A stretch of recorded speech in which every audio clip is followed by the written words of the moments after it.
Buongiorno a tutti, sono Sergio Bolla, sono il responsabile vendite del canale Oreca Italia per Valdo e faccio parte della terza generazione della famiglia Bolla che dal 1926 ha la proprietà dell'azienda Valdo Spumanti Svizzera. La storia dell'azienda e la storia della nostra famiglia innanzitutto è una storia che va molto indietro nel tempo. La Valdo è stata fondata nel 1926, ma fondamentalmente la storia della mia famiglia è una storia veronese, in quanto appunto la famiglia Bolla già in quegli anni era proprietaria della cantina Bolla di Soave, di cui mio nonno era uno dei appunto proprietari, e era fondamentalmente improntata alla produzione di vini del territorio veronese, quindi il Soave, l'Amarone, il Bardolino e il Valpolicella. Proprio negli anni '20 mio nonno si rese conto che all'interno del portafoglio della cantina Bolla mancava uno spumante, e quindi devo dire con grande lungimiranza vide in Valdobbiadene un territorio che evidentemente nel futuro avrebbe potuto portare degli spumanti di qualità sul mercato. Quindi decise di andare verso Valdobbiadene, acquisendo quella che allora si chiamava la Savis, la Società Anonima Vini Superiori, che era una piccola azienda, una piccola realtà produttrice a Valdobbiadene, minandola poi negli anni '30 in Valdo. Quindi insomma credo che sia una storia di grande lungimiranza, proprio perché insomma in anni non sospetti, quindi insomma in anni proprio prima del grande conflitto bellico, ci fu già la lungimiranza nel vedere appunto Valdobbiadene come un territorio molto propenso per la produzione di spumanti di qualità. Da lì fondamentalmente la Valdo iniziò a entrare all'interno del portafoglio della cantina dell'azienda vinicola Bolla, che in quegli anni era una delle cantine insomma più importanti del panorama vinicolo italiano, e quindi il suo sviluppo commerciale seguì un po' quello della Bolla, fino ad arrivare fondamentalmente agli anni '80, dove diciamo il ramo della mia famiglia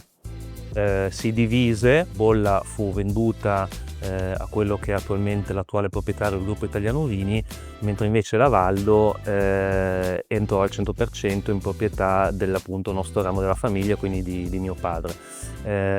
Questo credo che sia un altro passaggio di lungimiranza, proprio perché negli anni '80 quindi mio padre vide il Prosecco come un vitigno che sia in grado di intercettare quelli che sono i cambiamenti dei gusti del consumatore, cedendo quindi quelle che erano le quote nella bolla e acquisendo invece il 100% dell'azienda vinicola Valdo. Quindi insomma credo che la storia della cantina sia una storia fortemente legata al territorio, ma fortemente legata alla lungimiranza di mio nonno prima e di mio padre dopo, nel capire le direzioni del mercato e quindi intercettare i bisogni dei consumatori, andando a indirizzarsi sui prodotti che lo possono fare, quindi sicuramente il Prosecco in questi ultimi 20 anni. Il rispetto del territorio, come dicevo prima, siamo fortemente legati a Valdobbiadene, sebbene appunto la nostra famiglia è una famiglia di Verona, proprio perché ormai è da quasi 100 anni appunto che siamo presenti a Valdobbiadene con la nostra cantina, quindi sicuramente cercare di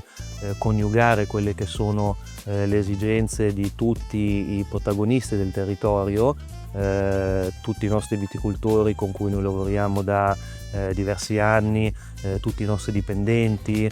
quindi tutto quello che è diciamo la rete sociale che la Valdo in questi quasi 100 anni ha creato, è sicuramente un aspetto fondamentale. E poi il rispetto del territorio nello specifico da un punto di vista ambientale, con tutte delle pratiche sostenibili all'interno della nostra cantina, che trasmettiamo ovviamente anche ai viticoltori con cui noi lavoriamo, che si sostanziano poi non da ultimo anche con l'assunzione recentemente di una persona dedicata appunto in azienda alla corporate social responsibility. Quindi fondamentalmente questo è un po' il nostro primo valore, così come poi anche la tradizione familiare, quindi il fatto di continuare in questi anni innanzitutto ad avere poi la proprietà dell'azienda, proprio perché nonostante diverse richieste da parte di fondi o da parte di altre aziende più strutturate, abbiamo sempre voluto mantenere la proprietà, dando continuità in termini generazionali all'azienda, e questo sicuramente e credo che al giorno d'oggi sia un valore molto importante, perché ciò che mio nonno ha tramandato a mio padre, ciò che mio padre ha tramandato a me, sono dei valori molto importanti di gestione aziendale che vogliamo portare avanti comunque anche nel futuro. Sicuramente il Prosecco è stato uno spumante, come dicevo prima, che è stato in grado di intercettare il cambiamento dei gusti dei consumatori in questi ultimi 30 anni, no? Quindi soprattutto le nuove generazioni che si stanno approcciando a vini sempre più conviviali, sempre più leggeri, più legati ad occasioni di consumo conviviali, appunto come l'aperitivo. Il Prosecco chiaramente incarna questo stile di vita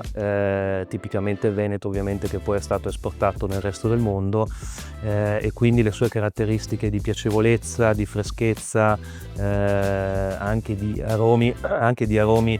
floreali, fruttati, che quindi possono incontrare un spettro di consumatori molto ampio, sicuramente sono le caratteristiche che lo hanno reso famoso e molto consumato rispetto magari a categorie di spumanti come potevano essere gli champagne oppure dei metodi classici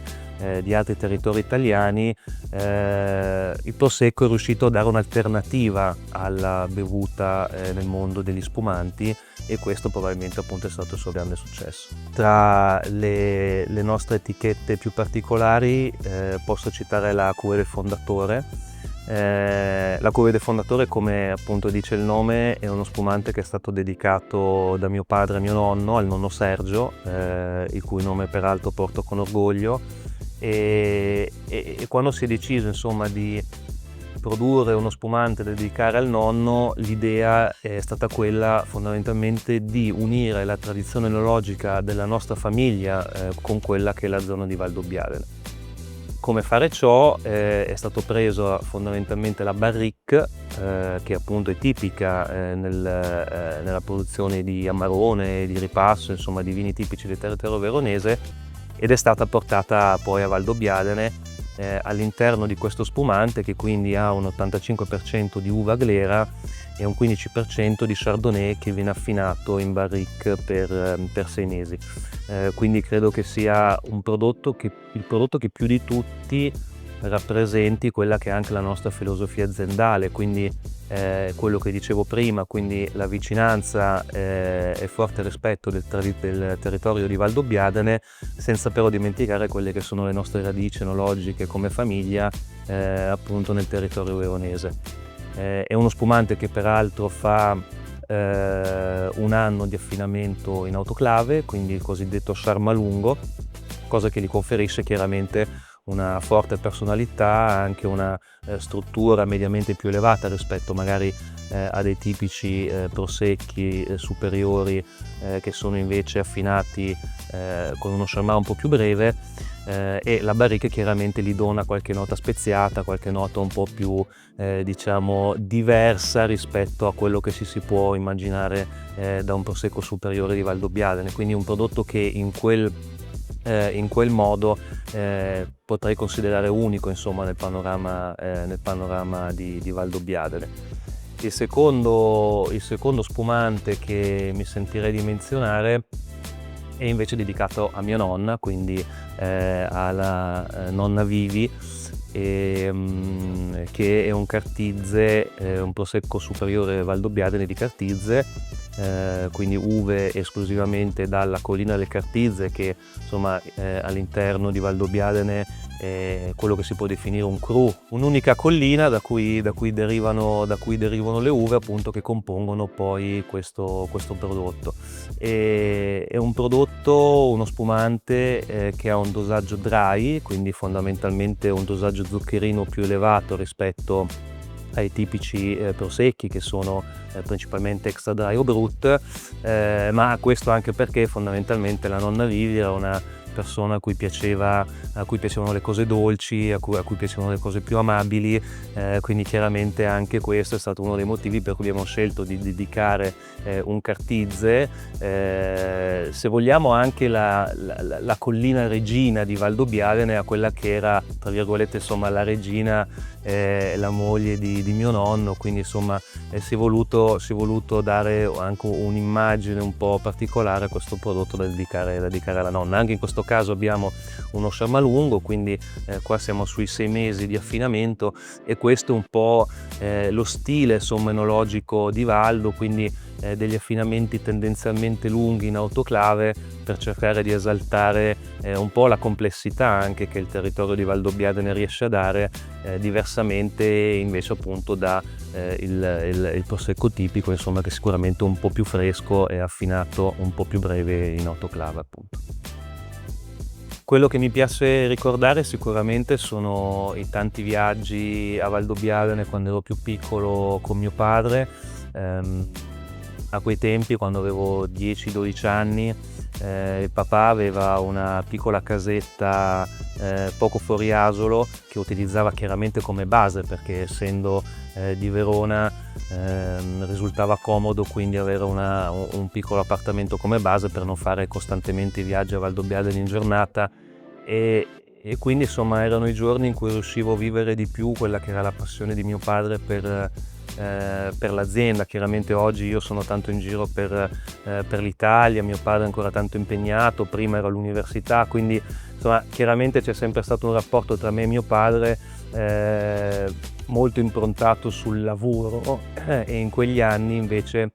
erano anni dove riuscivo a vivere mio padre proprio per quella che è la sua passione, per quella che è la sua dedizione all'azienda, al territorio e alla famiglia. Quindi insomma mi ricordo quei viaggi in macchina che terminavano una volta arrivati a Valdobbiadene, vedendo questi stupendi vigneti di cui insomma ti innamori subito. Quindi ogni volta che tutt'oggi vado a Valdobbiadene anche in macchina, insomma questi sono ricordi che porto sempre dentro con me, perché sono quelli che poi mi hanno fatto nascere un po' la passione per il territorio e la passione anche per quello che fa la mia famiglia, per questo territorio e per le tante persone che ci lavorano. Quindi questo sicuramente è un bellissimo ricordo, così come quello che dicevo prima, quindi il fatto di utilizzare sempre delle tecniche innovative di produzione all'interno del prosecco, quindi l'utilizzo della barrique, la creazione di spumanti metodo classico, utilizzando appunto la glera, che non è un vitigno fondamentalmente che nasce per essere invecchiato in bottiglia nel corso degli anni, ma anche qui mio papà volle un attimo sfidare quella che era la tradizione di produzione, andando a introdurre appunto un metodo classico già nel 2004, quindi insomma in tempi non sospetti, 20 anni fa, e quindi credo che